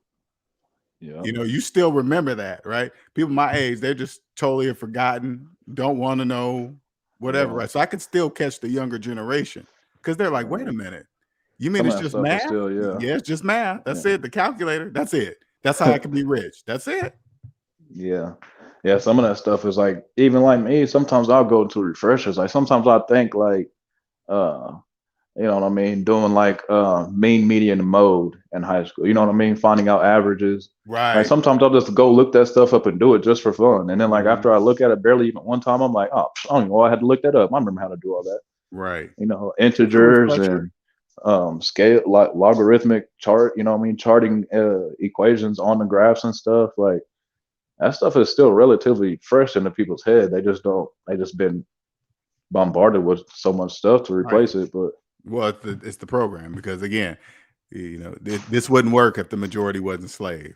It just It has to be that way. It just has to be that way. It really does. So yeah. Otherwise, who the hell's gonna do the work for me? I ain't doing it. I'll be at work. They said, hey, yeah, we need this done. I don't know what you telling me for. I ain't doing it. Exactly. What you waiting on? I don't even know why you told me. The wealthy can't be wealthy without slaves. They can't do that. But yeah, you know why? Hey, LJ, you know why they say gray hair is a sign of wisdom? Why? It's because back in the day, a lot of the people were taught the same things, right? So a lot of people were already understood how bartering worked. A lot of people already understood the nature of women. A lot of people already understood how to raise children. They understood all these things fundamentally. So it was pretty much known that you could go to anyone who had gray hair and they would be able to tell you something that you didn't know. That really doesn't apply now. No. Because, you know what I mean? No. So that's just funny though. And I think, I say that, people say gray hair is and wisdom. Well, I mean, if you ain't got no wisdom, you can't claim that just because you got gray hair, you somebody to listen to. Come on now. Well, like I was saying earlier, I was saying, you know how they try to judge people on smartness with the IQ test or whatever, right? This IQ number. They say if you're this particular number, you're smart. But if all they have to do is pull up about 10 smart IQ people and say, ask how many of those guys in debt. Right. If they're all in debt, you walk up to the smart person and say, if you're so smart, how come you don't know you don't own yourself? Yeah, that's funny though. Yeah, because I do the same thing about people that, say that we're God. Oh, you're a God. Oh, yeah. Well, if you're a God, how come you still broke? Right. How come you give me some money then? Why are we all not rich if we're all God? We're all God. I never heard of a poor God. I mean, at least he has some knowledge and stuff. Evil. No, it's not. If you let it, I guess. If you believe that, I guess it is. It's the love of money. It's the root of all evil. When you start putting money before your livelihood and your family and stuff, it's the I mean, that's gluttony. So. You're a true. If you put money ahead of everything, you're a true debt slave for sure. You're putting worthless pieces of paper above your livelihood, risking the time in your life for worthless pieces of paper. That's a debt slave for sure. Right, and this is like these celebrities and stuff. I'm not gonna say that they're like evil and things like that, but whenever they're compromised by the money, somebody says, well, you're not gonna get this amount of money if you don't do this. Whether they want to do it or not, it doesn't matter. They want the money. So that's why I don't hold a lot of merit in what people like that doing and things like that. Who cares? Only time I really do that stuff is for research purposes. You know what I mean? Like talking to people at work and stuff like this is just social studies. That's it. I just want to understand. I already know how you think. I just want to see if you're gonna say it. Well, that's why gossip channels are so big. Have you noticed how big gossip channels are? Oh my gosh! And that's the worst part, LJ. Hold on, let me see this real quick. It's gossip channels that are gossip channels, but talk about other gossip channels and act like they're better than the gossip channel. But are you serious? They put a mirror inside of a mirror? Straight up. I've seen that a couple of times. Yeah, people gossip channels that talk about. Oh my God! Well, they don't necessarily quite. They don't label themselves a gossip channel. This is a lifestyle channel or something. But then, you just gossip about another content creator, and I mean, it is what it is, but. It's all a spade. I know what it is. I was saying this too. What people don't realize, you could come across a gigantic gossip channel today, and if they shut down, they would not be remembered in a year because there's so many out there. There's a ton of them out there, right? Well, they like depth, Yeah. I call that 2-dimensional stuff. See, this conversation we're having. This is 3-dimensional. Right. This is 3-dimensional. When people, meditate and they want to transcend and things like that, whether they do it or not, I call that the 4th dimension. Because you're communicating with things that aren't terrestrial. You communicate with celestial things. But these conversations, this is 3-dimensional stuff. You can take the past, you can take the present, you can take the future, you can mix it all together. You could, stand on what you're saying, but. You talking about people doing that work. You talking about what you want to buy with your next check. That's 2-dimensional stuff. That shit comes and goes. Right. I can't wait to get paid, man, so I can get this, that. Right. Comes and goes because those people can be replaced. I can't wait to get paid to get this. Well, if you got to wait to get paid to get it, that's a problem. That's a problem. Hey, look, I had this cat at work. Man. He last weekend we was behind on a bunch of stuff. and they wanted us to stay late. Next thing you know, we had people from the office, supervisors, the plant manager was out there walking around. Hey, we got to get this done, this, that, and the third. Man, it wasn't even 3 o'clock. I left at 2:50 because of shit that they gave me. Other dude was in a hurry to get it done, and he slapped it halfway together, and it was wrong. And then I had to fix it. Oh. And then by the time I got it together, it still wasn't right. There was still some stuff I had to go get. And I said, I'm done. I walked out. It was 2:50. Walked right past the plant manager. He said, you leaving? I said, yeah, we're done. You know, because I just play stupid with him. You know what I mean? Like, that's how they do me. Right. Oh, you know, how come this, that, and the third isn't right? They say, well, I don't know. I told them this, that. Okay, well, you make way more than I do. So how's it my job to assist you with doing that? I shouldn't even have to tell you because it's wrong all the time. Right. And yeah, well, right past him. Yeah, he didn't say anything. And Did then he give you a particular look? What was the face? What was his face? I didn't even stick around. I was walking. I was literally walking, and he cut me off like perpendicular almost. You know, I was walking straight, and he came from the side. And I just turned my head. I said, we're done. And then I turned straight the other way. And I was right there by the time clock. Wasn't nothing stopping me by that point. Yeah, see? I was 5 feet from the time clock. I'm done. I'm finna shake like rock. Hey, you know what's crazy? You know what's crazy? Now that I'm out of that world, I used to always think salary workers were somehow better than hourly workers. When the opposite is true. The opposite is true. I try to get people to realize that too, because it's like, think about it. If you've been there for a long time, you've moved up, they're not gonna make you work harder, right? Like, what's the incentive of that? What's the incentive of paying me more to work harder? Right. You know, I'm acquiring knowledge. I'm doing things that are more beneficial in just physical labor. You know, I can facilitate things. I can get, you know, ship lists in the right order. I can move stuff around. I can put people in the right places. So it doesn't look like, you know what I mean? But that's the thing, yeah, that's how it is there. And that's like the culture there is just horrible. You know, I was telling you about how many job fairs we had. How we had that job carnival. Oh yeah. I remember that. I remember job carnival. That's right. Right. Yeah. We had another one like last week or the week before. And tell me why there are less employees now than there was before. Not one person got hired after that last job fair. Why not? Hilarious. Nobody got hired. Either one, they didn't get hired. Two, they couldn't pass the UA, or three, you know, people just quit all the time. You know, there's a high turnover ratio. Like, you know, people just work there a couple checks, a month or two, they don't show up, and eventually that's just how it is. But yeah, back to Friday. Free time. Right. They take their own free time. They had this one guy, he should have been gone. He missed so many days. He should have been gone. He finally was like, I'm done with this shit. Clocks out and leaves. They call him back to come work and put him in a different spot. After he just leaves on them. After he just left. After he's already missed a lot of days. He's still in like the probation period. That's coming to an end, though. That's going to be coming to an end. I don't know. This place is extremely desperate, man. It's coming to an end. As soon as that free money runs out, whatever they've been, you know, because they feel that freedom, they don't know how to be able to keep that freedom though, because they'll never get this type of freedom ever again. This will never happen again, at least in our lifetime, it won't. Yeah, but Friday, after I left, I came home. My lead comes by, pulls up, and he's outside honking. I'm like, oh shit! I was like, he about to fire me. He about to tell me don't come in Monday. And well, actually, before that, he told me we got to come in Saturday. So I was like, I'm definitely leaving. If we're coming in tomorrow, work overtime, I'm definitely not. You know what I mean? I'm definitely not staying late today. Right. And he comes by. He's like, yeah, don't come in Saturday. He was like, I did this, that, and the third. And the dude is drinking. They can require you guys to come in on weekends.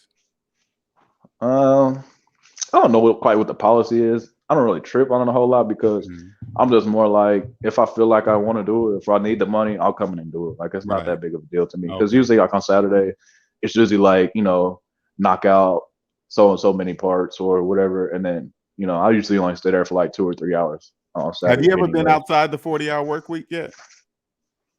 I used to work like I used to roof houses and stuff, and I got paid by the job. But I mean, as far as running my own thing, no, I have not. Yeah, wait till you feel what it's. Wait till you. Oh yeah, I'm ready. I'm building 40-hour work. We can realize it's just a program. There is no going back. Yeah, I'm building towards that because, you know, like I said, I mean, I've acquired I've acquired the amount that the average person probably would have quit working by now. You know what I mean? If they had it, but like you said, they would have been back. Correct. They would have been back because they would have spent it all and ran through it. So I want to make sure I'm completely No, good. you're doing it right. You're doing it right. Stack your bread. Yeah. You know, and this is what I suggest. Okay, take a year off and just do nothing. Right. I mean, don't stop thinking about what you want to do for a business. But I'm saying it took me a year to break the 40-hour work week to realize Saturday and Sunday are not special. You know, holidays don't really mean anything. Yeah, and that's kind of what that's kind of where I'm at now too. It's like something, oh, what you doing this weekend? I'm like, I'm fucking chilling, doing the same thing I do every day. I'm learning, reading, writing, you know, I'm acquiring knowledge, and you know, it is what it is. I'll step out here and there, but it ain't gonna be no whole big old thing where I'm setting stuff aside and things like that. You know, I can wait for that. You know, I just feel like you said, I don't want to go on vacation and then trip about money on the way back. Right. Like that's why I like, you know, I mean, I used to go on, take my chick shopping and things like that. And almost inevitably every time we would fight on the way back. And I never really put two and two together, but it's like, okay, now I realize, okay, we got to pay this bill. We got to pay this bill. Okay. I got to make this stretch after I just spent $1,200. Right. And, you know, is it really vacation if you have to budget it? I don't know. You got to watch your money and it's like, that's not a vacation. And then you got certain days, usually, you get a week off, but then you take a day there to travel, a day back to travel. So it's really not a week. It's 5 days. You know what I'm saying? It's just, same thing with the tax returns. Oh man, they giving us, shoot, I got $5,000 back. Yeah, you got $5,000 after they took 15 from you. So what are you really celebrating? Right. After they earned all the interest, they gave you back the original money that you gave to them that you wasn't supposed to give to them. And they're going to take it right back when you take your ass back to work. Sure is. You're just cycling and change it. You got to change what? Oh man.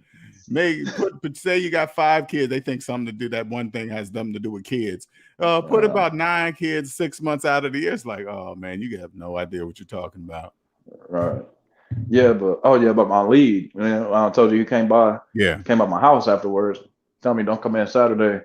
He holds up a gallon jug, a sweet tea gallon jug that's filled up with freaking corn whiskey, which is basically moonshine. Like strong shit. He's drinking it straight, driving. What? And we're sitting there talking, bullshitting. He's passing out the window to me. Yeah, he's my lead. I mean, and he's like, later on in the conversation, he started getting pissy drunk. He's like, and I'm an alcoholic. I'll admit it. And this, that, and the third. Oh my God. I'm just sitting here like slow key. I'm just sitting here thinking, looking around. Because I mean, it's not like I live out in the country. And, you know, he's like, I'm just sitting here looking around. I was like, anybody could see this. They know we're not drinking water. Anybody could see, because I didn't give a damn. I wasn't leaving. I'm already at the house. I don't care what, you know me. You're a grown man. This dude was like almost 60 years old. And he drove there. But he drove there, yes. And yeah, and he was like, we was talking for like 2.5 hours. And I'm just there thinking like somebody could see us and call the cops and say, hey, I got a, you know, it's a potential drunk driver.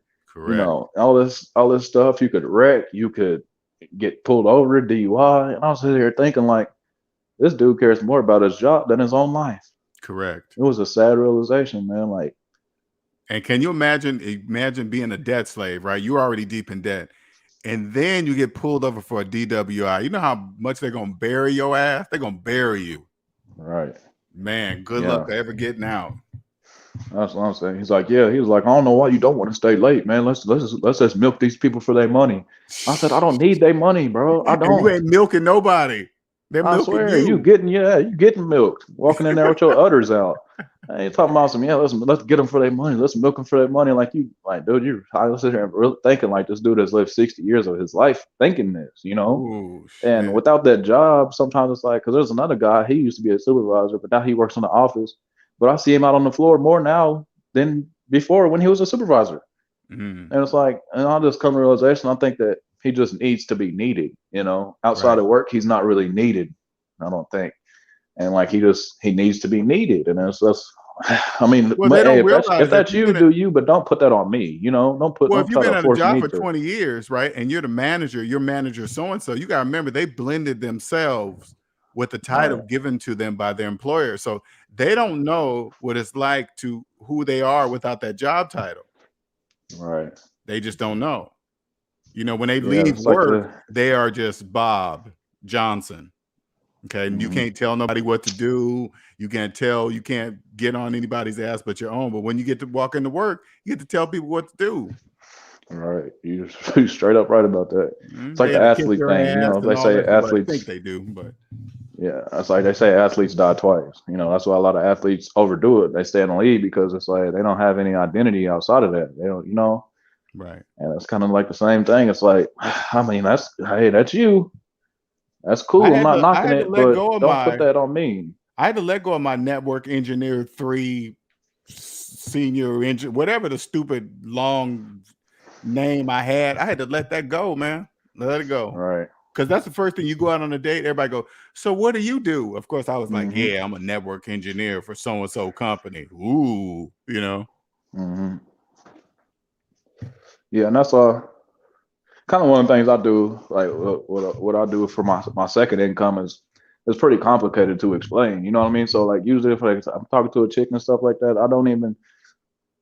I skip all that. Like I honestly don't even really want to get to know the chick. It's like, you know, I mean, you're trying to kick it or not, you know, if not, I don't really have time for it because, you know, eventually I just want to wait, you know, I want to do the whole dating thing, whatever. I want to do that when I have bread and you know, right. And they're not gonna care what you do at that point. You know what I mean? If you know, like I'm heavily against, you know, tricking and paying money for flights and bags and stuff like that. None of that.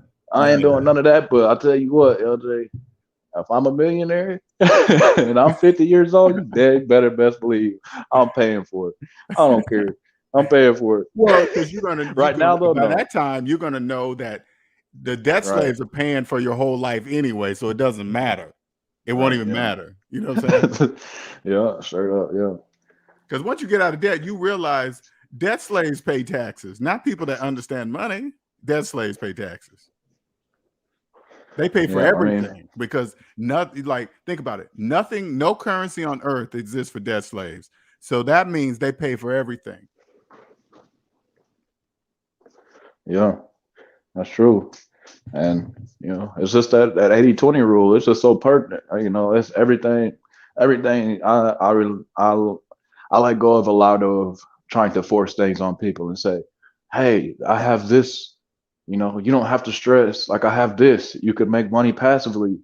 And, you know, most people reject it and, you know, it would be frustrating. And now it's just like, I just kind of chill and sit back. I don't, whatever. Because you're not wearing Versace. That's why. You're not wearing red. Yeah, right. Yeah, exactly. That's why.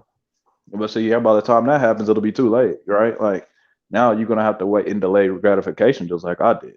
You know, that's the key. You got to, in order to pay off your debt, you have to have delayed. You have to learn because once you pay off, you learn. I mean, once you pay off your debt, the delayed gratification is like it's almost like stupid. It's like I was delayed on finance and shit. I don't know what I was thinking, but because once you get out of debt, it's not delayed. It's just the shit you just don't do. Period.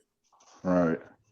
Yeah. You know, I'm trying to get to the point where, you know, like that monthly bills, that shit gone. I'm trying to pay my shit a year, 2 years at a time. Oh, that's what I look for. Everything yearly. Man, everything yearly. Everything.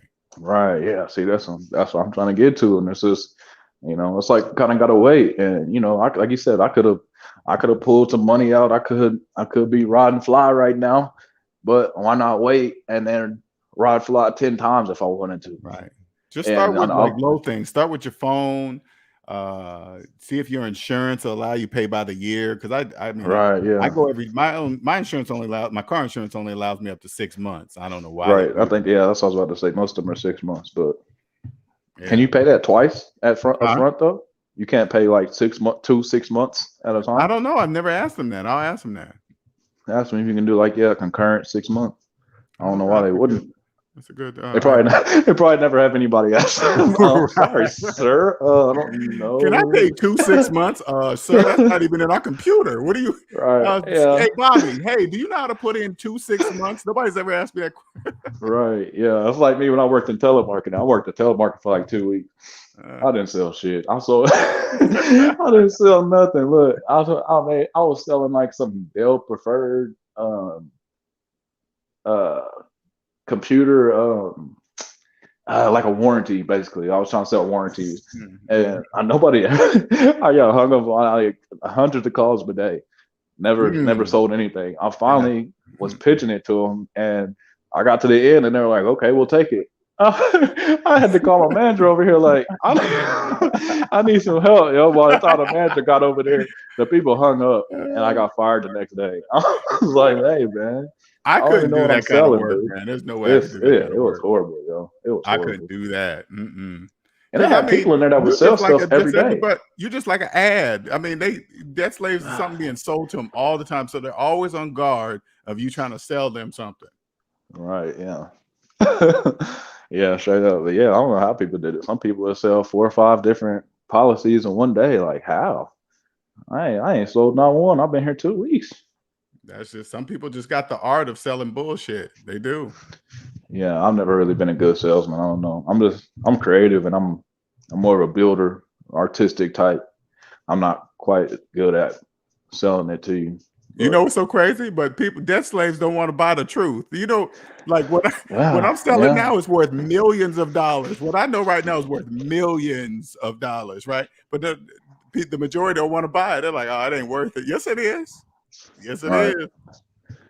Yeah, I mean, I see people charging for stupid stuff. You know, I mean, I see people charging for, all kind of shit, courses and, trading bots. Oh, I got this bot that you can buy and it'll automatically give gains to you. And I'm like, well, whatever, dude. Like, and those people make a living doing that. They don't make a living on what they actually are investing in. They're making a living off of you. Yeah. Off of you buying what they're selling you, man. Yeah, that's it. All right, man. We're about to wrap this up, man. Shit, I always enjoy talking, man. We're going on 2 hours here, and I don't know if you are you a member? Because I put up a video early this morning too, so I'm not sure if you're a member. Oh yeah, I have to sign up for it. I don't know if the members are out there. I put up a video this morning. Oh, it's on the join thing. Yeah, I've never done that on YouTube. I've a few people's Patreon, but yeah, I mean, I'm thinking about Patreon. I'm thinking about, I was thinking about this today. Show, but only on Patreon or the join only area, how you can save on taxes the debt-free way, because nobody's teaching this because they don't know. Hey man, that's what we need. That's what I need too. I'm just trying to put together, like, I'm gonna draw it up on like an electronic thing. I'm just write it out, and then so people can see it from the debt, the true purpose of 401ks and HSAs and stuff like that when you're debt-free, because they can't see it when they're in debt. All right. Are you going to do like 501c3s too? How people can donate to those? No, I don't go into stuff like that. That's going into investing and stuff like that. No, just the stuff you can do when you're a regular worker.